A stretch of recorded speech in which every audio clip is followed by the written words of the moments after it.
Welcome to natural quality fitness log. ಏನ್ ಗೊತ್ತಾ, ಇವತ್ತು ವರ್ಕೌಟ್ ಮಾಡಕ್ ಮೂಡೇ ಇರ್ಲಿಲ್ಲ. ಅದು ಬೇರೆ ಇವತ್ ಲೆಗ್ ವರ್ಕೌಟ್.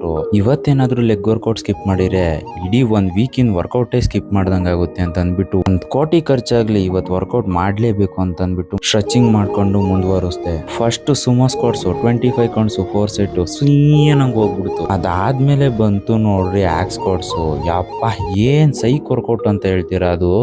ಅದಾದ್ಮೇಲೆ ಲೆಗ್ ಪ್ರೆಸ್. ಅವ್ನ ಅಕ್ಕನ್ ಈ ಮಿಷಿನ್ಗಂತೂ ಹೆವಿ ವೆಯ್ಟ್ ಲೋಡ್ ಮಾಡ್ಬೇಕು ಅಂತ ಅಂದ್ಬಿಟ್ಟು ಶರತ್ನೇ ಮೇಲ್ ಕುಂಡ್ರಸ್ಕೊಂಡ್ಬಿಟ್ಟು ಲೆಗ್ ಪ್ರೆಸ್ ಮಾಡಿದೆ. ಅದಾದ್ಮೇಲೆ ಲೆಗ್ ಎಕ್ಸ್ಟೆನ್ಷನ್ ಮಿಷಿನ್, ಇದಂತೂ ಸೈಕ್ ಮಿಷಿನ್ ಅನ್ಕೊಂಡ್ಬಿಡ್ರಿ. ಹಳೆ ಮಿಷಿನ್ ಎಷ್ಟು ಸೈಕ್ ಆಗಿರ್ತವೆ ಅಂತಂದ್ರೆ ಮಜಲ್ ಪೀಸ್ ಆಗೋವರೆಗೂ ವರ್ಕೌಟ್ ಮಾಡಿದೀನಿ ಅದ್ರಾಗೊಂದು. ಅದಾದ್ಮೇಲೆ ನನ್ ಬ್ಲೂಟ್ಸ್ ಒಳಗಡೆ ಹೋಗಿ ಕಚ್ಕೊಂಡ್ಬಿಟ್ಟೈತಿ ಅಂತ ಅಂದ್ಬಿಟ್ಟು ಬಾರ್ಬಲ್ ಇಪ್ರಿಸ್ಟ್ ಮಾಡಿದೆ 15x4 ಸೆಟ್. ನನ್ ಕಾಫ್ ಮಜಲ್ ಅಂತೂ ಸೀದೋಗಿರೋ ಕಡ್ಡಿ ತರ ಕಾಣಿಸ್ತಾ ಇತ್ತು. ಅದಕ್ಕೋಸ್ಕರ ಕಾಫ್ ರೈಸ್ 15x4 ಸೆಟ್ ಮಾಡಿದೆ. ಇದೇ ತರ ದೊಡ್ಡ ಫಿಟ್ನೆಸ್ ಕಂಟೆಂಟ್ ಬೇಕು ಅಂದ್ರೆ ಬಿ ಫಿಟ್ ಎಂ ಅಂತ ಯೂಟ್ಯೂಬ್ ಚಾನಲ್ ನ ಸಬ್ಸ್ಕ್ರೈಬ್ ಮಾಡ್ಕೊಳ್ಳಿ. ಓಕೆ ಬಾಯ್.